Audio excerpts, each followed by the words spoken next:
Pueden tomar asiento, hermanos.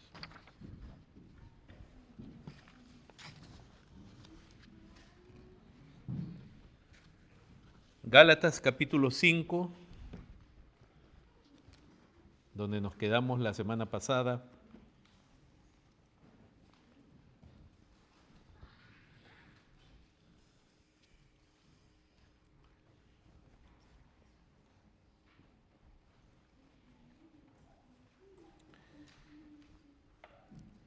Cristo, con su obra redentora,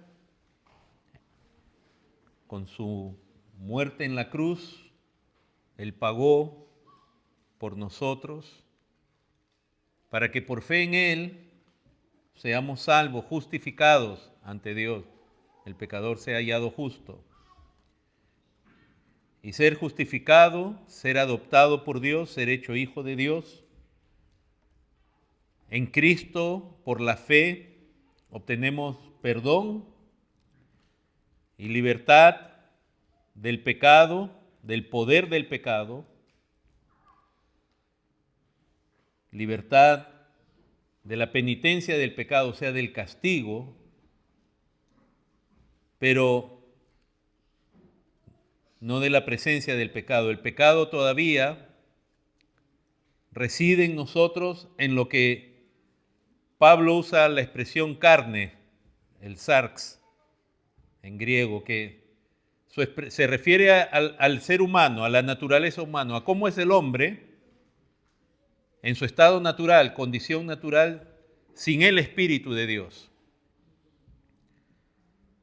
Cristo ya nos hizo libre del poder del pecado y de la penitencia o del castigo del pecado.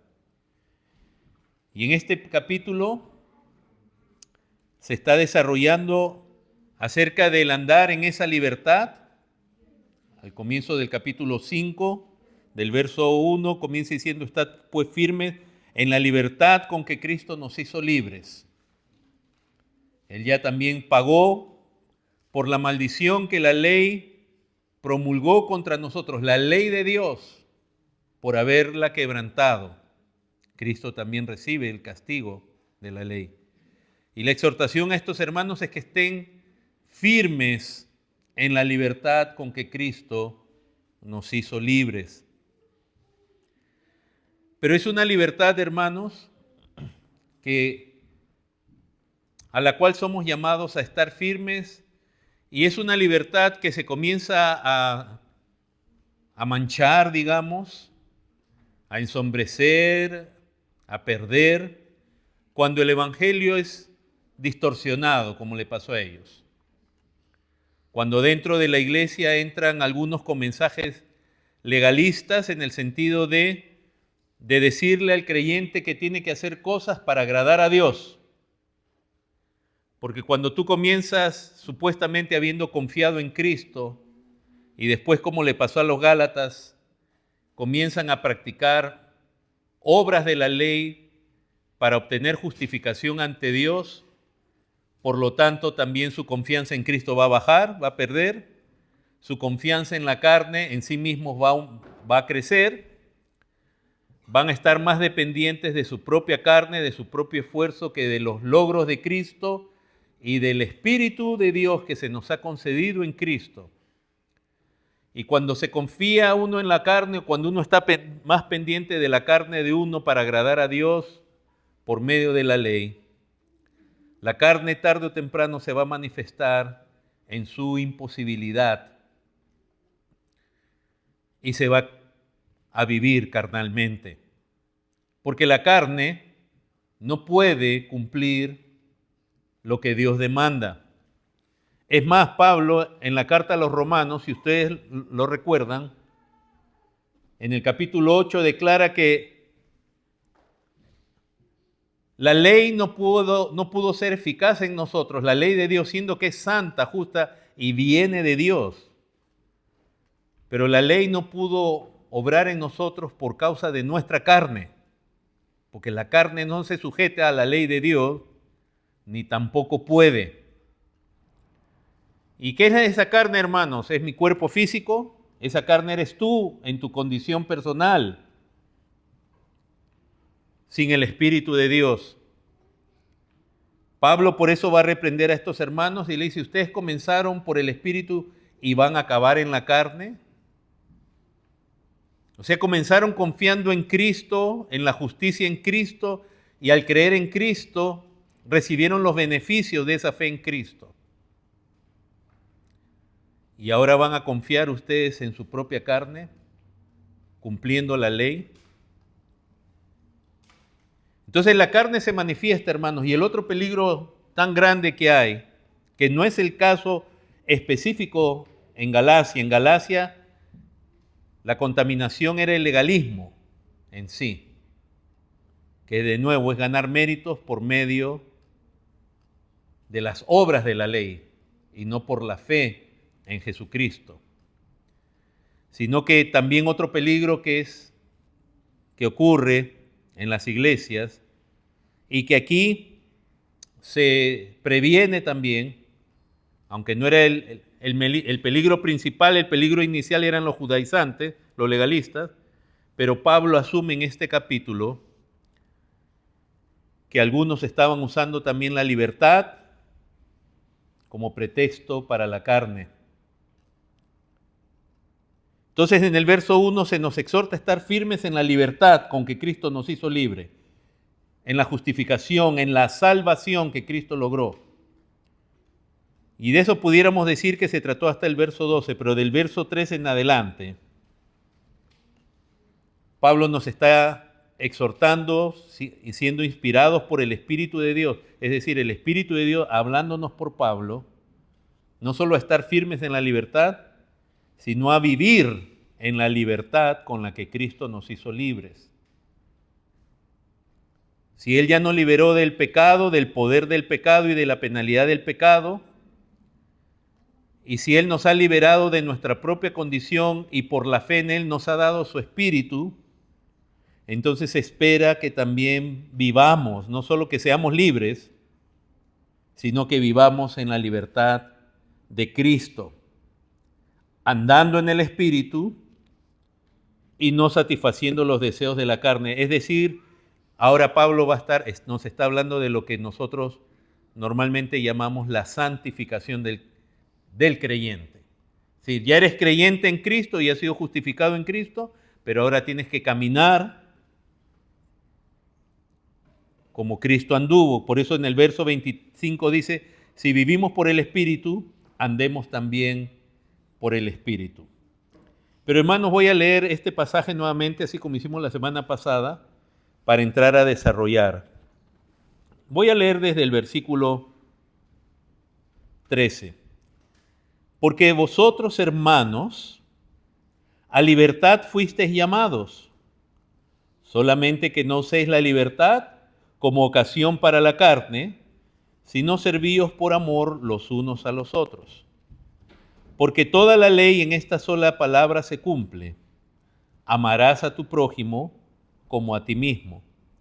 Pero si os mordéis y os coméis unos a otros, mirad que también no os consumáis unos a otros. Hermanos, es una realidad que cuando se cae en la carne, cuando en una iglesia los llamados a la salvación caen en la carne, sea por el legalismo o el libertinaje, es una gran realidad que va a haber problemas en las iglesias. Porque la carne no tiene nada bueno. La carne, para comenzar, se va a llenar de orgullo. La carne es egoísta, egocéntrica. La carne es opuesta a Dios. Nuestra carne, no la carne de otro. Tu carne, tu naturaleza humana, no es santa. Tú has sido lavado, santificado, pero transformado, se te ha dado un nuevo corazón, pero todavía queda tu carne y esa área nuestra que todavía queda en nosotros no es santa, ni va a ser santificada. La carne sigue siendo carne hasta el final. La carne es pecaminosa, la carne es pecaminosa en esencia, en su constitución, por lo tanto su entendimiento de Dios siempre es equivocado y sus obras que va a manifestar siempre son opuestas a Dios.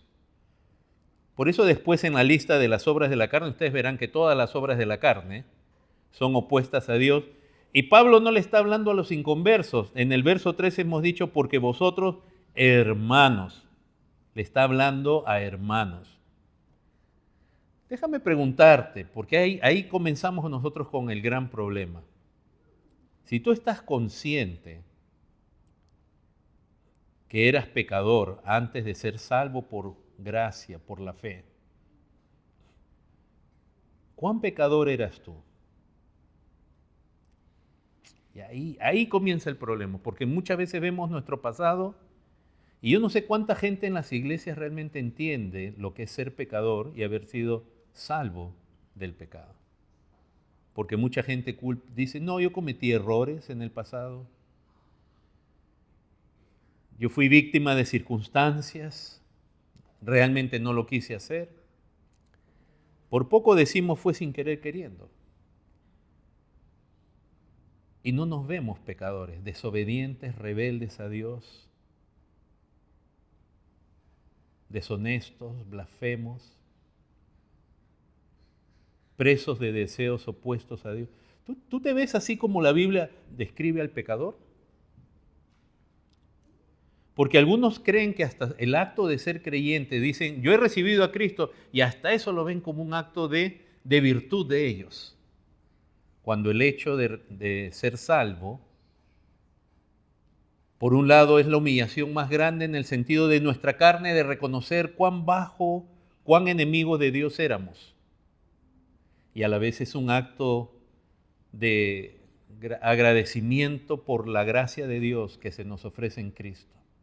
O sea que el primer problema comienza con el entendimiento. Cuando Pablo, por ejemplo, habla de su testimonio, de cómo él era antes de ser salvo, antes de que la gracia de Dios viniera a su vida, en la primera carta a Timoteo, en el primer capítulo, él dice, habiendo yo sido, y comienza una lista, hermanos, que pocos creyentes dirían de sí mismos.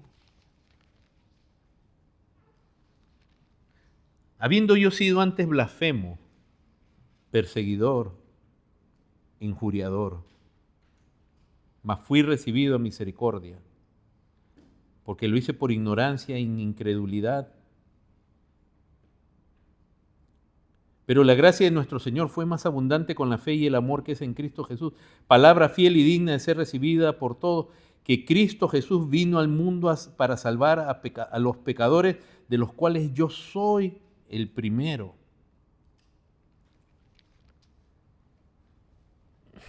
Pablo se veía como el mayor pecador. Yo creo que esa es una perspectiva clara de lo que es ser pecador, cuando tú te ves como el peor de los pecadores. Claro, y tu carne inmediatamente lo que va a hacer es mirar a otros, sobre todo a los delincuentes que salen en las noticias, y decir, yo no soy como ellos. ¿Y saben qué? Pablo no era como ellos. Si había alguien que tenía una vida aparentemente más recta, más ordenada, más disciplinada y más ejemplar y virtuosa, hubiera sido Saulo. Pero cuando él describe su pecado, él comienza describiendo su pecado contra Dios. Él no tanto compara con las acciones que hacen los hombres. Y cuando tú comienzas a ver tu pecado con respecto a Dios,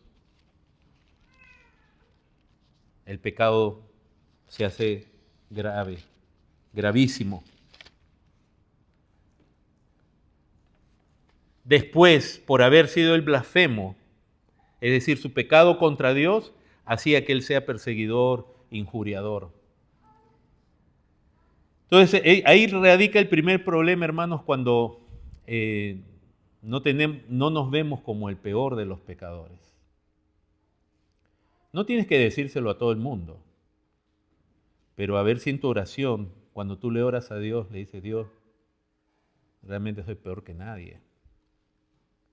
Yo era el peor de todos. Tu gracia ha sido conmigo. Ahora, no solamente es cómo nos vemos antes, sino que aún ahora, de pronto no vemos que, aunque ya somos salvos por la gracia de Dios, tenemos todavía una naturaleza, el remanente de esa naturaleza. Antes éramos pura carne, ahora somos creyentes, nacidos de nuevo, regenerados, tenemos un nuevo corazón, el Espíritu mora en nosotros. Pero la pregunta es si todavía ves en ti una carne que es capaz de cometer los pecados más terribles.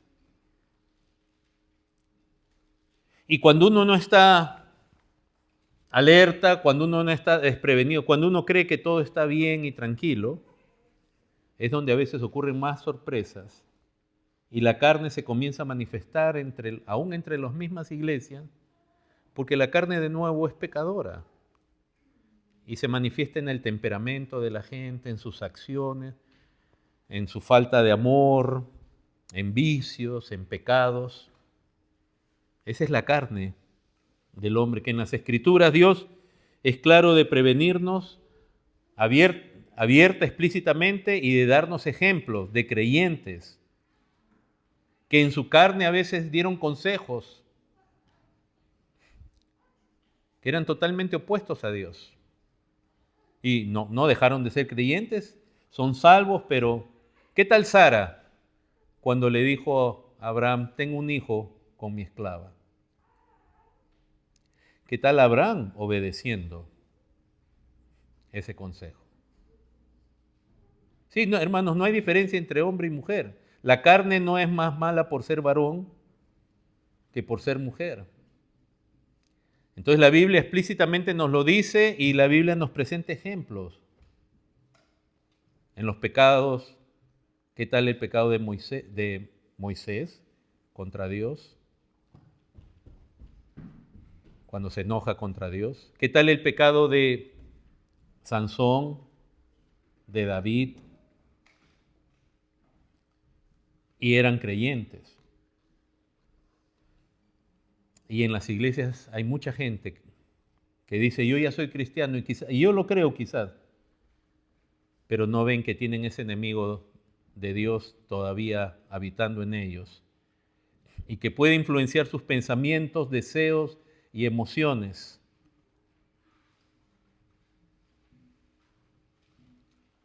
Y cometer los actos más contrarios a la voluntad de Dios. Hermanos, la evidencia, y lo vamos a ver en los frutos, la evidencia más grande de haber sido liberado y de andar en esa libertad, como dice en el verso 13, es el amor por otros. Porque el amor es lo opuesto. Si hay algo que es opuesto al pecado y a la naturaleza pecaminosa, es el amor a otros.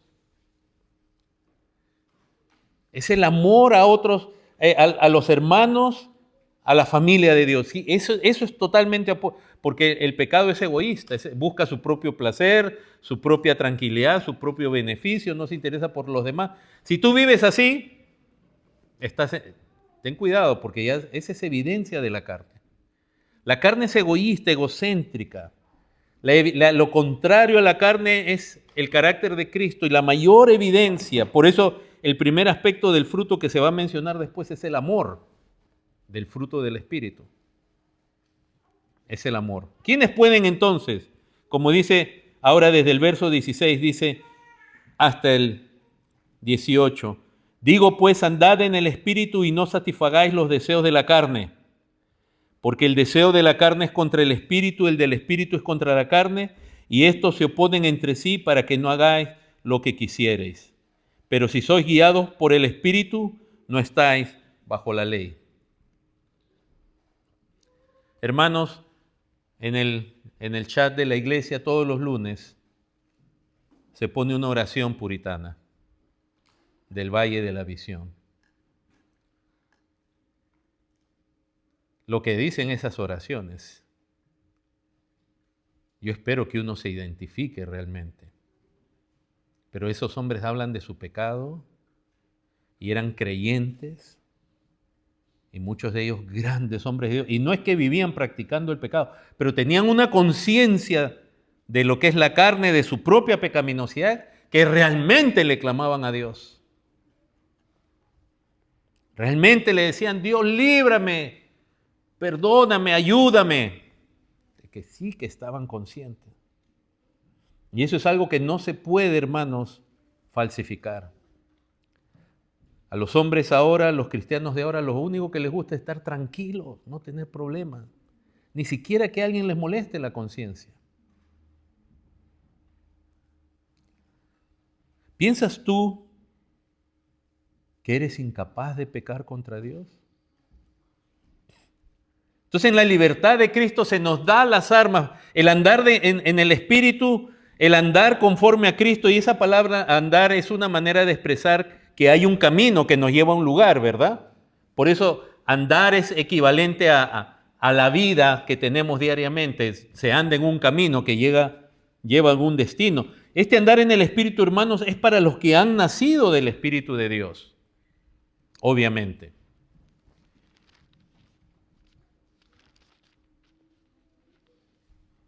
Los que han nacido del Espíritu, cuando el Señor Jesús le habló a Nicodemo y le dijo, te es necesario nacer de nuevo, y le explica después, es nacer del agua y del Espíritu. Y le dice, lo que es nacido de la carne, carne es, lo que es nacido del Espíritu, Espíritu es. O sea, solo los que han nacido del Espíritu de Dios van a poder andar en el Espíritu. Eso está en Juan 3, del verso 1 al 6. Entonces, claramente hay una diferencia entre lo que es ser humano, en su condición natural, y lo que es del Espíritu de Dios, en el creyente. Por eso hace falta primero nacer del Espíritu.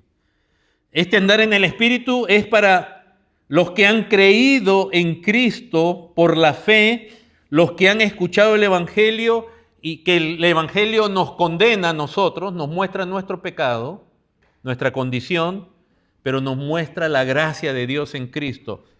Por eso acá mismo en Gálatas capítulo 3, lo hemos leído ya antes, dice en el verso 2, solo quiero saber esto de vosotros, ¿recibisteis el Espíritu por las obras de la ley o por el oír con fe? El andar en el Espíritu es para los que han creído por fe en Cristo. Y para aquellos que siguen abrazando a Cristo como su todo, su suficiente mediador, expiador. Pero si uno pierde esa confianza, porque ese es un gran problema en el cristianismo, ¿saben qué? Todo el mundo conoce Juan 3:16, donde dice, de tal manera amó Dios al mundo, que ha dado a su Hijo unigénito. Y dice, para que todo aquel que en Él cree, es en presente. Todo aquel que confía, pero es hoy.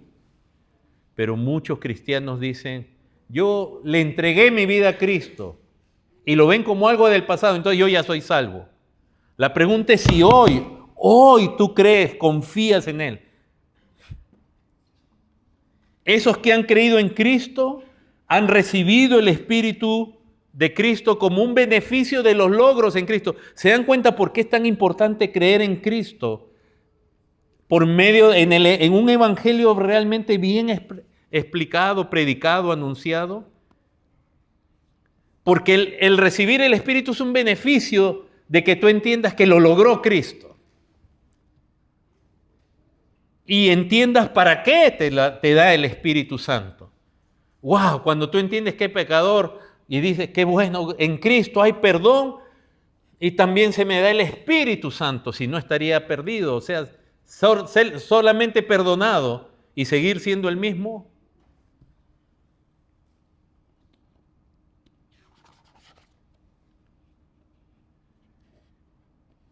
Es el Espíritu el mayor beneficio, digamos, del tiempo presente que ha recibido un creyente. Hablamos de los beneficios, ya es salvo, al creer en Cristo es perdonado, es lavado, y recibir el Espíritu es el mayor beneficio. Ahí mismo en Gálatas 3, recuerden, se recuerda, dice para verso 14, para que en Cristo Jesús la bendición de Abraham alcanzase a los gentiles, a fin de que por la fe recibiésemos la promesa del Espíritu. Ahora, yo sé que la mayoría de ustedes ha crecido en iglesias donde se enseña desde el comienzo, si tú crees en Cristo, recibes el Espíritu. Dogmáticamente, como doctrina, como enseñanza, yo estoy seguro que la mayoría, o si no todos ustedes dicen, Ah, sí, al recibir a Cristo yo ya recibí el Espíritu. ¿Para qué lo has recibido? ¿Y cómo sabes que lo has recibido? Sí, yo ya tengo el Espíritu, porque te puedes colgar una palomita en el cuello, en un collar, y puedes cantar canciones, pero ¿para qué se te ha dado el Espíritu?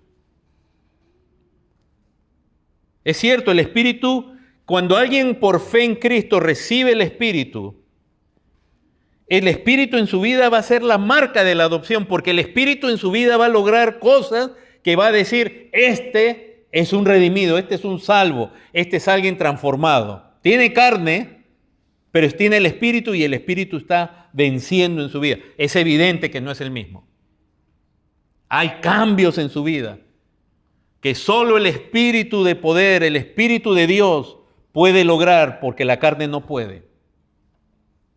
Es una marca, un sello. Y es la seguridad de Dios en nosotros porque eso asegura que lleguemos al fin. Hermanos, si no recibiéramos el Espíritu, no duraríamos ni un mes en el Evangelio. No he dicho en una iglesia, sino en Cristo. Entonces, en estos que han recibido el Espíritu, al haber creído en Cristo por el Evangelio, y es una pena, hermanos, por eso que no se anuncia el Evangelio, no se profundice en el Evangelio hoy en día, porque entonces, ¿cómo va a crecer su confianza en Cristo? ¿Cómo va a ser más claro para esas personas sus logros en Cristo si la prédica se convierta más que nada en un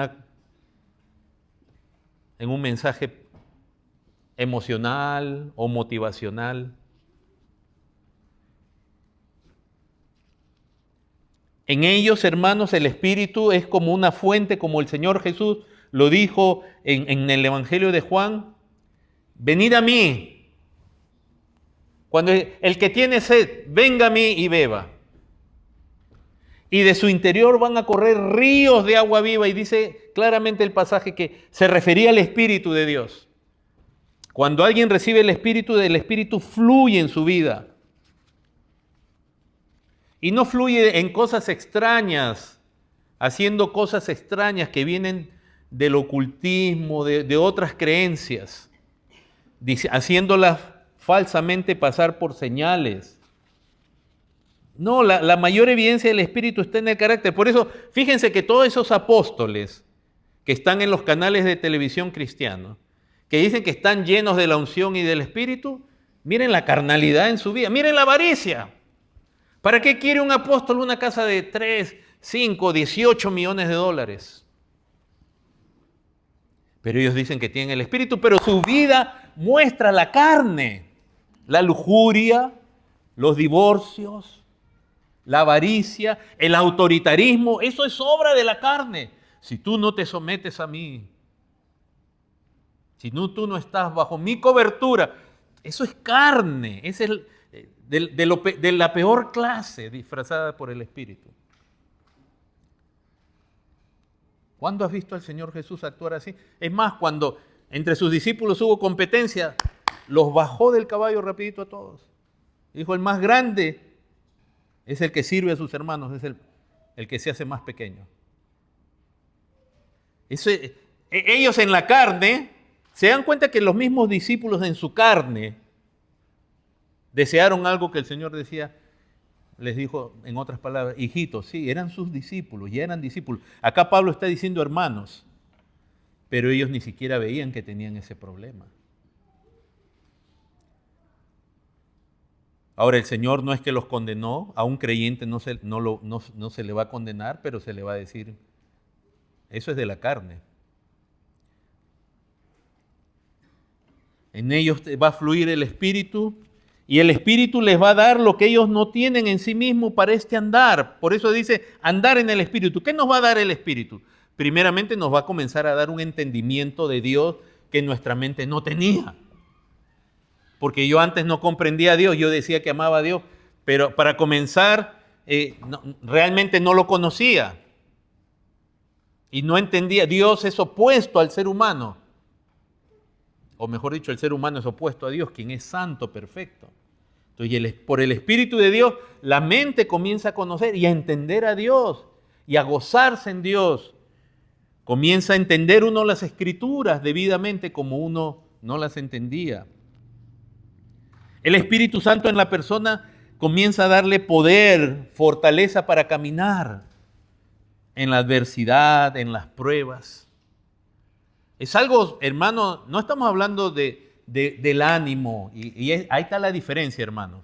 Saben que hoy día es interesante, hoy día más que nunca en las iglesias, los casos de depresión, los casos de todo ese tipo de ataques de pánico, como nunca, hermano. De verdad que ya no hay mucha diferencia con el que dice que no es creyente.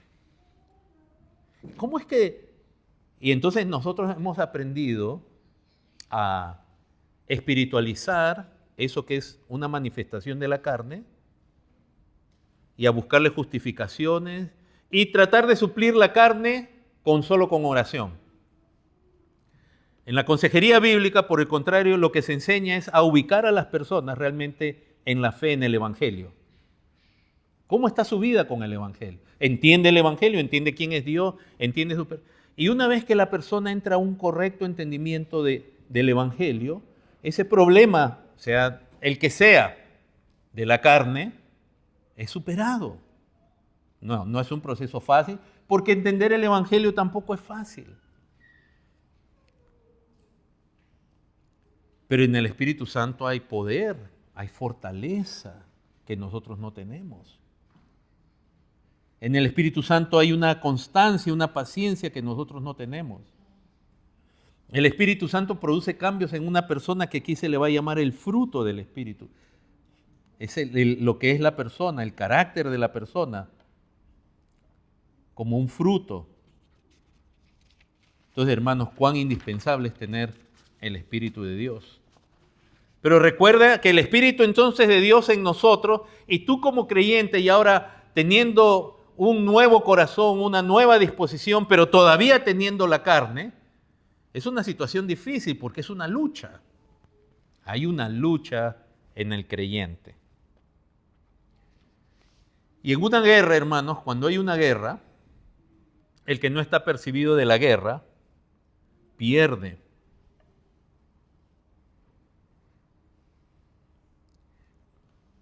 Cuando el imperio de Japón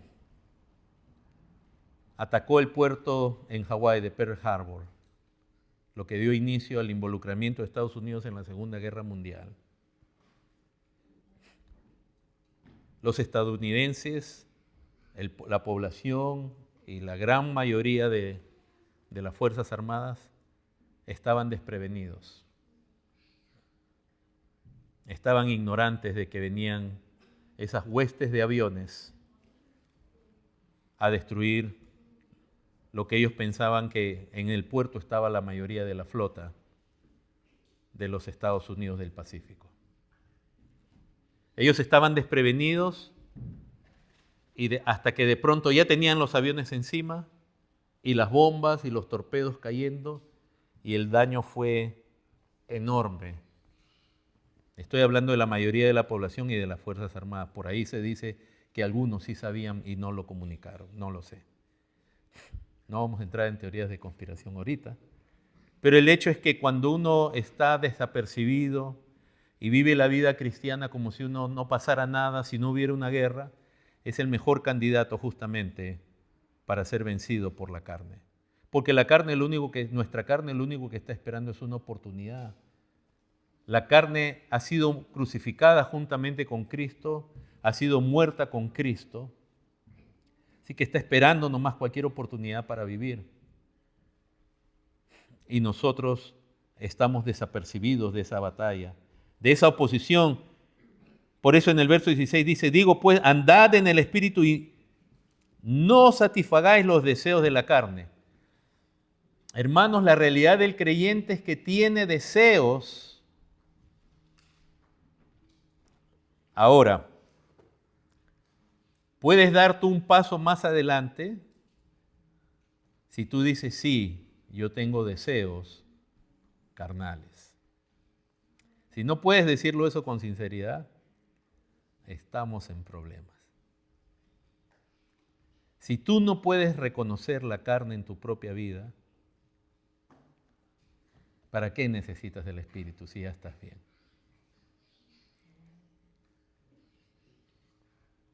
La carne se manifiesta desde en su falta de amor a Dios, a Cristo y a los hermanos, hasta en los actos opuestos a Dios más groseros que pueden haber.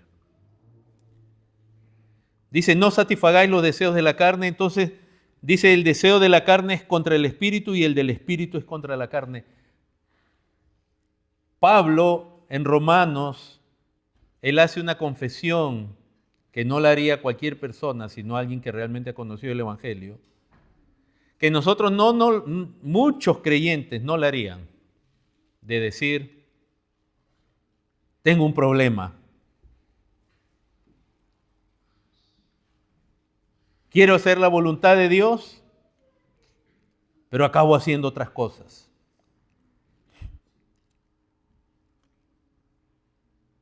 Yo estoy compartiendo esto en este momento, hermanos, pero realmente no sé cuántos se pueden identificar con Pablo, de llegar a decir, cuando él termina el capítulo 7 al final de Romanos, cuando él llega a decir, miserable de mí, miserable de mí.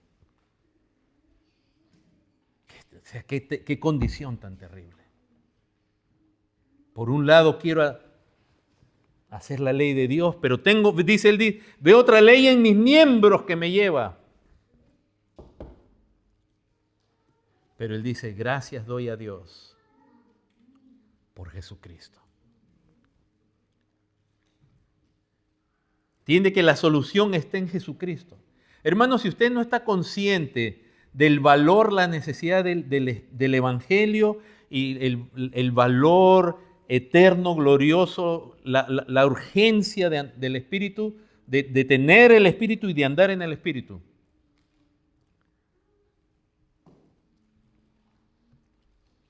Y usted vive en su carne, porque no solamente usted va a vivir así, sino que va a tener otro problema más grande, sus hijos. ¿Cuántos papás cristianos no ven la carne en sus hijos? Hasta que un día la ven. Y entonces viven despreocupados de darles el Evangelio, de orar por ellos, de que se congreguen, de ser examinados, de la disciplina en la casa, etcétera, etcétera, hasta que se manifiesta. Cada vez, hermanos, en la iglesia contemporánea, cada vez se ve más hijos aún de pastores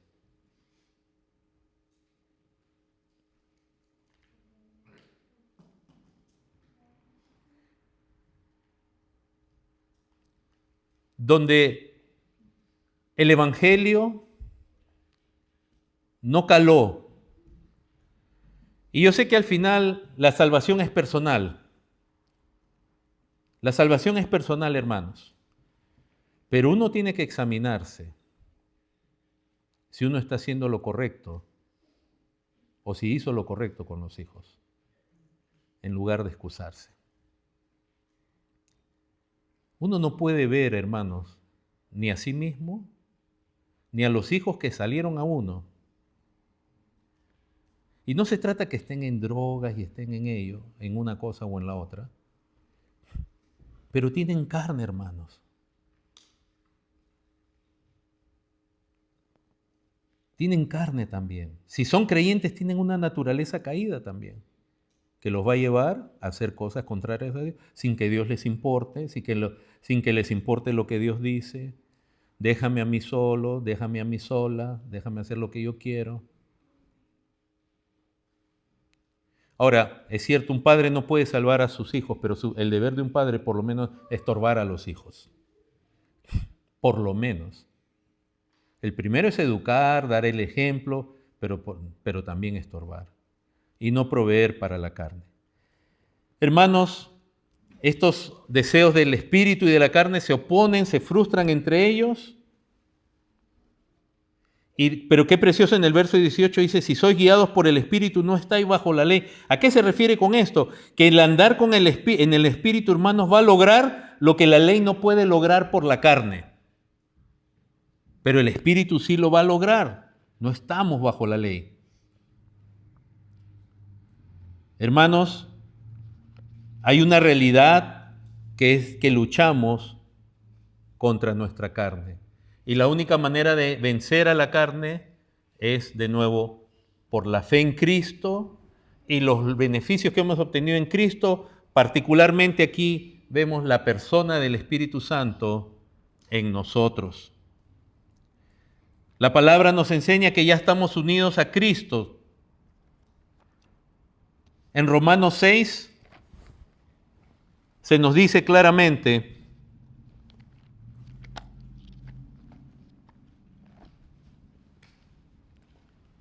¿qué pues diremos? ¿Perseveraremos en el pecado para que la gracia abunde? En ninguna manera, porque los que hemos muerto al pecado, ¿cómo viviremos en él?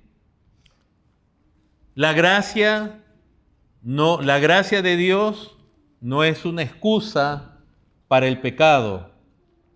Yo sé que tú me vas a decir, hermano, yo no lo uso la gracia como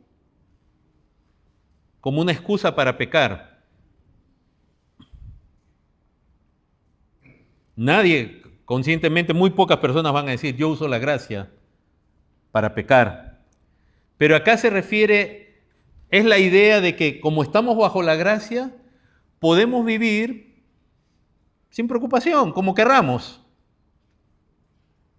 O sea, no solamente es el hecho de conscientemente hacer algo contra Dios, sino de pensar que como ya estamos bajo la gracia, podemos vivir de cualquier manera. O sea, no tenemos ya que preocuparnos. Entonces, este pasaje nos dice que nosotros ya hemos muerto al pecado, pero en el verso 11 dice, así también vosotros consideraos muertos al pecado. O sea, hemos muerto, pero debes considerarte muerto al pecado. ¿Dónde está el pecado? En la carne.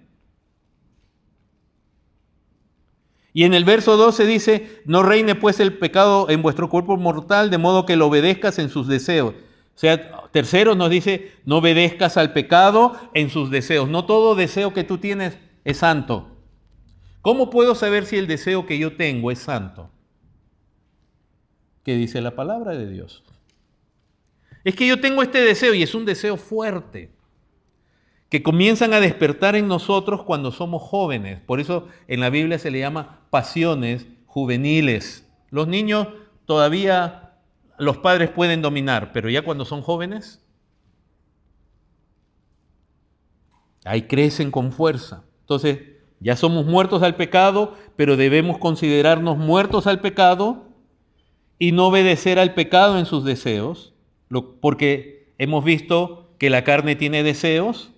La pregunta es si tú estás luchando contra esos deseos o te estás rindiendo a esos deseos. Verso 13 dice, tampoco presentes tus miembros, o sea, tu cuerpo, como instrumento al pecado, como instrumento de iniquidad, sino presentaos vosotros mismos a Dios como vivos de entre los muertos. O sea, no te hagas disponible al pecado, no presentes tu cuerpo, no te expongas a una situación de pecado. No lo obedezcas en sus deseos, no te hagas disponible al pecado. Hermanos, eso es una lucha. Eso es una lucha. Esa es una lucha consciente que cada creyente debe tener en su vida y en la cual hay promesa de victoria porque ya somos hijos de Dios y el Espíritu Santo está en nosotros, pero de que hay lucha, hay lucha. Ahora tú le puedes justificar, tú la puedes disculpar, excusar o decir, mira, es normal, todo el mundo lo hace.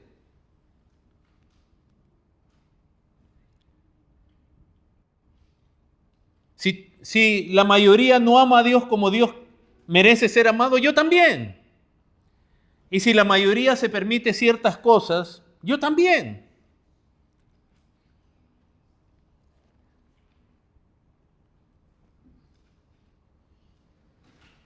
Y siempre con la excusa de la libertad. y de la gracia. Y entonces pecamos excusándonos en que somos libres para satisfacer un deseo que Dios no autoriza, que Dios no permite, y decimos, no hay problema porque estoy bajo la gracia. Es un peligro tremendo. Hermanos, verso 15, ¿qué pues pecaremos porque no estamos bajo la ley sino bajo la gracia? Dice, en ninguna manera, o sea, no usemos esa libertad como excusa para pecar en ninguna situación. Verso 16, ¿no sabéis que si os sometéis a alguien como esclavos para obedecerle, sois esclavos de aquel a quien obedecéis, sea del pecado para muerte, sea de la obediencia para justicia? O sea, no te sometas como esclavo al pecado. Verso 17, pero gracias a Dios que aunque erais esclavo en el pasado del pecado, habéis obedecido de corazón aquella forma de doctrina, al evangelio, a la cual fuisteis entregados y libertados del pecado, vinisteis a ser siervos de la justicia. Ya has sido liberado del pecado. No tienes que someterte, y menos con la excusa de la libertad y de la gracia. Busca si tus deseos, si tus pensamientos, si tus acciones son las que Dios permite. Búscalas en las Escrituras. ¿Eso está permitido? Pregúntale a tus pastores, pregúntale, si eres joven, a tus padres. No creas. Ahora, si yo voy a tomar la actitud de que a mí no me dice nadie, ya mejor, sinceramente, ni congregarse. Si yo en mi casa voy a tomar una actitud con mis padres, decir, nadie aquí me puede decir nada, ya para qué estás en una familia. Si justamente el propósito de ser parte de una familia y de una comunidad es que de pronto cuando uno esté cayendo en algo que no es correcto ante Dios, otro hermano en amor le diga, hermano, eso no es de Dios, eso es de la carne. ¿Ya para qué? Búscate salte de la familia, y por eso muchos jóvenes acá les encanta salirse de la casa. Para que nadie le diga nada. Y en las iglesias la solución más fácil es pásate a otra iglesia donde no te molesten con estos temas.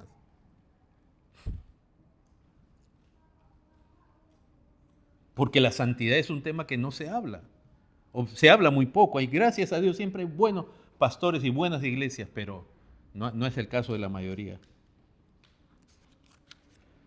Te has sido liberado. Y recuerda, ¿qué paga tú tenías del pecado? Es tremendo. Pablo aquí en el verso 21 dice, pero ¿qué fruto tenías de aquellas cosas de las cuales ahora os avergonzáis? ¿Te acuerdas de la paga del pecado? ¿Cuál es la paga del pecado? Muerte, dice, ¿no?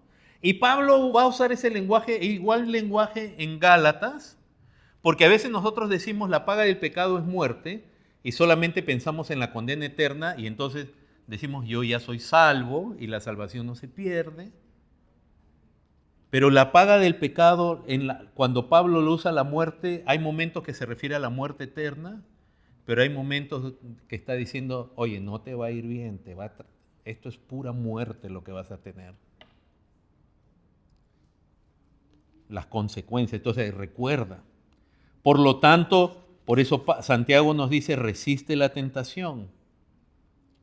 ¿Y saben qué interesante? Santiago dice, resiste la tentación y encontrarás, ¿qué recibirás? La corona de vida. Santiago, perdona, ¿qué legalismo es esto? O sea, yo recién voy a recibir la corona de vida si resisto la tentación, yo creía que ya tenía vida. Pero es esa relación. No está hablando él de salvación.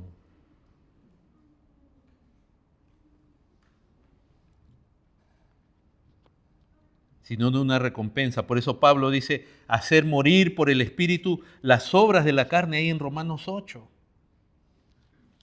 Y también Pablo habla de ser guiados por el Espíritu y habla de hacer morir las obras de la carne. Y los versículos anteriores, Pablo va a hablar de la diferencia entre el que es carnal, es decir, el que no tiene el Espíritu, y el que tiene el Espíritu. Dice, si alguno no tiene el Espíritu de Cristo, no es de él.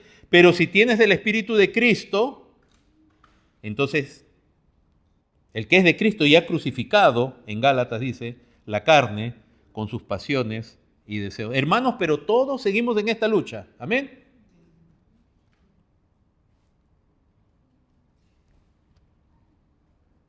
¿O usted no tiene luchas?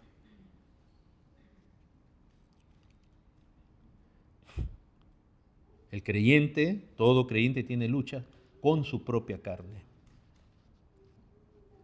Y es una pena cuando cedemos y cae. No, hermanos, todos todavía somos imperfectos, cometemos faltas, pero es una pena cuando le damos vuelta al asunto y le buscamos una justificación y ahí sí es o terminamos culpando a otro de nuestra carnalidad. Esa es una pena.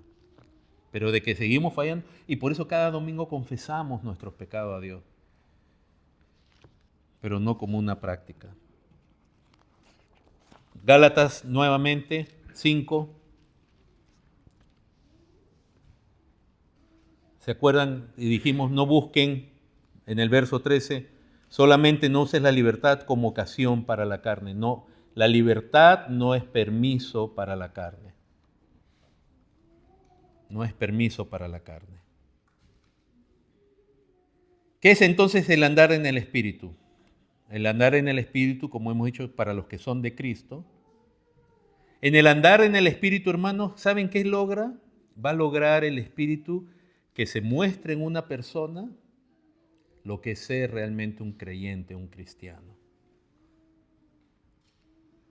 El Espíritu logra en la persona lo que la ley no puede lograr, a pesar que hace las demandas de Dios. Entonces el Espíritu obra en armonía, porque no es que el Espíritu niega la ley, no, la ley la inspiró Dios, la ley es de Dios, sino que el Espíritu es en el que quien está el poder para que el creyente, el nacido de nuevo, el que tiene el Espíritu, pueda la justicia de la ley cumplirse en él. En cambio, el que quiere andar en su propia carne, agradando a Dios, no puede. Por eso dice ahora, verso 19, manifiestas son las obras de la carne, de las cuales hablamos el domingo pasado: adulterio, fornicación, inmundicia, lascivia, idolatría, hechicerías, enemistades, pleitos, celos, iras, contiendas, disensiones, herejías, envidias, homicidios, borracheras, orgías y cosas semejantes a estas, acerca de las cuales os amonesto, como ya lo he dicho antes, que los que practican tales cosas no heredarán el reino de Dios. Hermanos, no busquemos la libertad como ocasión, o como decíamos la vez pasada, un comentario muy bonito que leí, que dicen que significa que es como la base de operaciones, la libertad, para entonces practicar la carne, el pecado. Y estas obras de la carne, es decir, la carne se va a manifestar. Y todas las manifestaciones son explícitamente contrarias a la ley moral de Dios. En algunos manuscritos no comienza la palabra adulterio, pero la palabra fornicación sí está. Entonces, hermanos, en la iglesia, en lugar de hablar de andar en el Espíritu, pero no legalistamente, de andar en la voluntad de Dios, pero de nuevo, no condenatoriamente, si tú no haces esto, no, sino de mostrar el poder del Espíritu Santo, pero decirle a los creyentes, tú tienes lucha, pero tienes victoria en Cristo. Vas a fallar, pero tienes perdón en Cristo. Y que los creyentes vayan creciendo en la santidad, en el ser hechos conforme. ¿Qué es la santidad? Es ser hechos conformes a la imagen de Cristo. Cada vez buscamos más y más justificaciones para oficializar la carnalidad. Y yo les dije la semana pasada, hemos creado bases de operaciones para andar en la carne.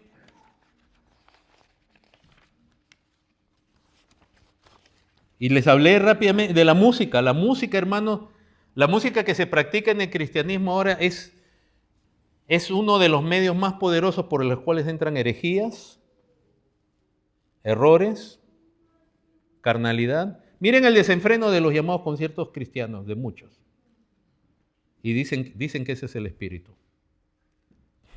En lugar de que la iglesia se congregue para adorar a Dios conforme a su palabra, conforme al evangelio, con cantos antiguos, contemporáneos, Hay gente que me escucha decir esto y dice, lo que pasa es que tú eres un anticuado, a ti te gustan los himnos. No, el problema es que a ti no te gustan los himnos. Porque yo no soy un defensor de que solo hay que cantar himnos, sino de que la letra de la música y la melodía realmente sean un acto de adoración a Dios, de exaltación a Dios del Evangelio, no repeticiones insensatas o misticismo y contemplación mística que no es parte del Evangelio, o cosas que... En la escuela dominical hoy un domingo vamos a tomarlo solo para hablar de la música cristiana. Cómo se cantan hoy día canciones a veces famosísimas y ni siquiera se pueden decir que son cristianas, menos evangélicas ni el Evangelio, y que introducen contemplación, porque la música produce un sentimiento muy enorme. Pero la música, hermanos, a la gente no le importa quién la compuso, de dónde viene, qué promueve. Y la música nos engaña porque sí, es fuerte el sentimiento que despierta. El misticismo en la iglesia, hermanos, es una espiritualidad que abre la puerta a tantos errores, tantas herejías. Porque es eso de que yo tengo una relación con Dios y una revelación especial. Las escrituras son algo secundario, lo importante es tener revelación directa de Dios y las cosas que se dicen. El noviazgo es otra base de operaciones en la cual se usa para pecar, porque ya no... Si tú hablas del matrimonio bíblicamente y de cómo casarse con una persona, la gente no quiere escuchar. A uno lo pueden quemar vivo en muchas iglesias de este país, si uno habla de estas cosas.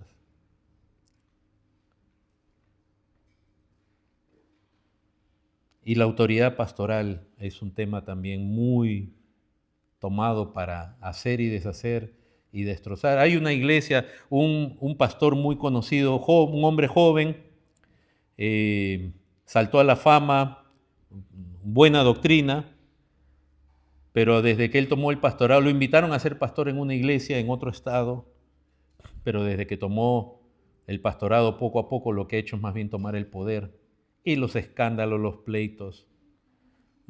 El autoritarismo es terrible. Hermanos, pero el Espíritu no produce eso. ¿Qué produce el Espíritu? Verso 22, Mas el fruto del Espíritu es amor, gozo, paz, paciencia, benignidad, bondad, fe, mansedumbre, templanza. Contra tales cosas no hay ley.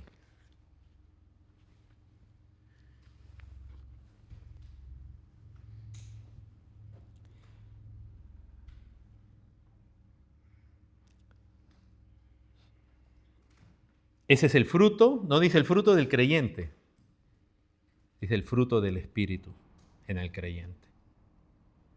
Entonces de repente tú has tenido esta semana, como yo también, momentos bien difíciles y de repente has tenido un momento de ira, una reacción, unas palabras inapropiadas, una actitud incorrecta ante Dios o ante tus padres o ante algún hermano, o ante tu esposo, ante tu esposa.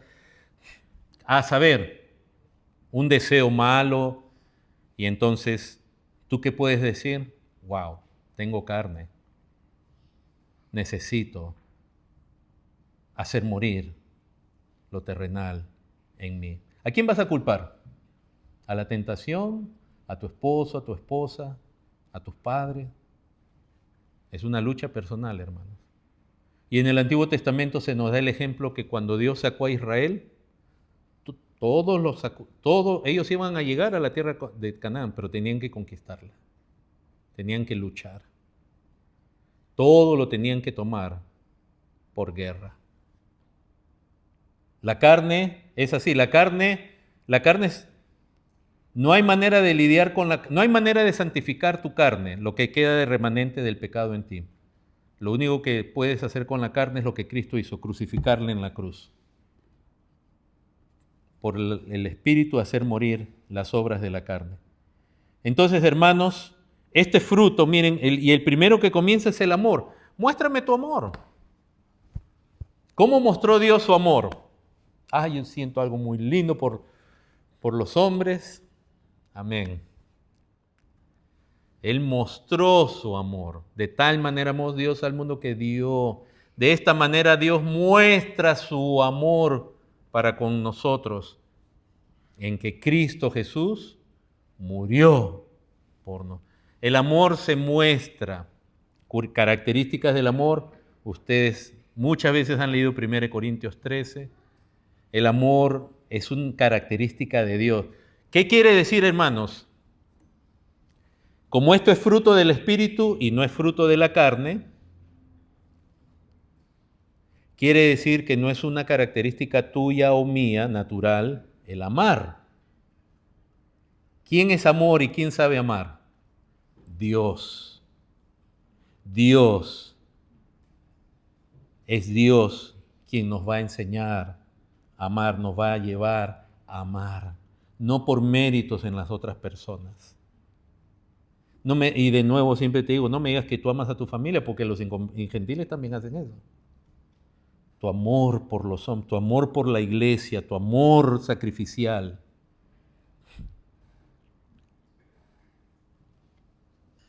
El gozo que en las Escrituras se dice es nuestra fortaleza, que es un estado donde aun cuando de pronto hay adversidad, en el creyente hay un contentamiento, hay una fortaleza ahí que lo lleva adelante. ¿Y eso qué es contrario en mi vida? Las reacciones. Y hermanos, quiero decirles esto. Esto es para todos, pero es bien urgente para los varones, para nosotros los varones. Y todas las características. Por eso la paz, la paciencia, la benignidad, es un fruto dulce que se puede comer. En cambio, la carne lo que hace es malograr las relaciones. Siempre. Siempre. Pero los que son de Cristo han crucificado la carne con sus pasiones y deseos. Hermanos, andemos, dice, por eso, si vivimos por el Espíritu, andemos por el Espíritu. ¿Cómo andamos en el Espíritu entonces, hermanos? ¿Cómo no decía Pablo esto en Efesios? Dice, no os embriaguéis con vino en lo cual hay disolución. Antes bien, ¿qué dice? Sed llenos. El contraste que Pablo hace ahí en Efesios 4, es entre los placeres y el espíritu. O sea, tú puedes como cristiano, de pronto estás viviendo una vida de placer, de relax, de descanso. Y yo mismo me he preguntado, porque a veces, hermanos, si yo en medio de la vida real que hay tantas pruebas y situaciones, si yo lo que busco, por ejemplo, es escuchar música clásica para relajarme, o meterme a un juego, a una aplicación del internet para distraerme. Es que tenía un día terrible. Pablo está diciendo en cierta manera eso, buscando una aplicación. Tú puedes embriagarte, pero otra cosa es ser lleno con el Espíritu. Y entonces, ¿cómo ser lleno? Ahí mismo Pablo también dice, ¿no? Cantando entre vosotros con salmos, himnos y cánticos espirituales, ¿no? Hablando entre vosotros, con salmos, con himnos y cánticos espirituales. Entonces, ¿cómo ser lleno del Espíritu Santo? Ten cuidado, porque hermano, ¿no es cierto que cuando alguien está triste, aún en la Biblia dice, denle un poquito de vino? ¿O no? O sea, como quien dice, estás triste, suponte. Entonces, un vinito no lo estoy aconsejando, por si acaso. Me refiero que estás usando algo que te relaja. Eso no es el Espíritu Santo. Eso no es el Espíritu Santo. Y entonces te dice, sé lleno del Espíritu Santo. O sea, buscas un relajo, pero no has sido edificado, no has sido fortalecido. Entonces, ¿cómo puede ser lleno? Hablando entre vosotros. Ese versículo, lo primero entonces que nos dice la necesidad de congregarnos. Hablando entre vosotros. ¿Quién es vosotros? congrégate. Y cuando en la iglesia entonces lo que se comparte es la palabra de Dios y hay expresiones de alabanzas a Dios y confesión y ejemplos, wow, uno es lleno al congregarse unos con otros. Hay una gran diferencia, por ejemplo, los que participan en una célula los miércoles regresan de esa célula llenos de Dios. Y no quiere decir que vienen saltando. Yo veo en la casa, no es que lleguen a la casa mi esposa y su mamá remolineando. Eso no es ser lleno del Espíritu. Pero vienen con un gozo, con una gratitud, meditando en Dios. Entonces, pero para eso hay que congregarse, participar con otros, escuchar la palabra, himnos, cánticos, también alabanzas, alabando al Señor y dando gracias por todo. Ese pasaje es equivalente en Colosenses 3, donde dice, la palabra de Cristo mora en abundancia en vosotros. ¿Cómo ser lleno entonces? ¿Solo con la oración? La oración está bien, pero es en la comunión, es en el recibir la palabra, en el alentarse unos a otros. Hermanos, los viernes en la noche es en la oración. Quizás usted llega cansado en la semana. Si usted cree que tiene semanas difíciles, yo también las tengo. Y se lo digo así, y ya ni me conoce. A veces ni a ella le quiero contar. A veces la clase de situaciones que hay que confrontar. A veces despedir gente, a veces algún cliente que sale con una malicia terrible.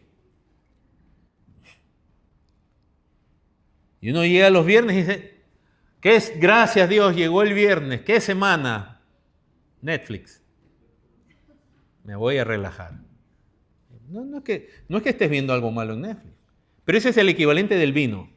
En el sentido te va a dar relajar, pero no te has fortalecido. Y en cambio, esperar con anticipación ese tiempo de oración donde tú escuchas hermanos y están orando. Uno acaba distinto el viernes que habiendo visto la película más sana. Y ustedes saben, no estamos diciendo está malo, esto no es una indirecta, no. Pero se está entrenando, a los jóvenes se los está entrenando a pasar horas jugando juegos, embriagándose en juegos electrónicos. Y su palabra y la palabra de Dios, ¿cómo van a ser llenos? Que el Señor nos ayude y por último no contristemos al Espíritu Santo. O sea, si ya sabemos cuál es la voluntad de Dios, no le demos la contra. Les invito a ponerse en pie, hermano.